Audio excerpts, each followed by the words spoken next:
তারা হয়তো এই হাদিস জানে না, আল্লাহ পাক ওদের কানের মধ্যে আমার এই হাদিসটা যেন পৌঁছে দেন, আমিন। নবী সাল্লাল্লাহু আলাইহি ওয়াসাল্লাম বলেছেন, আমি মেরাজের রাতে যখন গিয়েছি তখন এক শ্রেণীর মানুষকে দেখেছি, ওদেরকে শাস্তি দেয়া হচ্ছে। কি শাস্তি? জাহান্নামীদের রক্ত এবং পুঁজ ওদেরকে খেতে দেয়া হচ্ছে। জিবরাইল আলাইহিস সালামকে জিজ্ঞাসা করা হলো যে এরা কারা? তিনি বললেন, এরা আপনার উম্মতের সেই সব ব্যক্তি যারা মাদকদ্রব্য সেবন করত।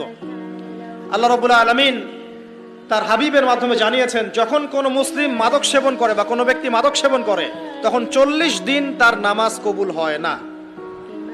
এরপর যদি সে তওবা করে তাহলে আল্লাহ পাক তার তওবা কবুল করবেন ইনশাআল্লাহ। যদি সে আবারও মাদক খায় তওবা করার পর, আবার 40 দিন তার নামাজ কবুল হবে না। যদি সে আবার তওবা করে আল্লাহ পাক আবার তাকে মাফ করে দিবেন। যদি সে আবারও মাদক খায় আবার 40 দিন তার নামাজ কবুল হবে না। তারপর যদি আবার তওবা করে আবার আল্লাহ তাকে মাফ করে দিবেন।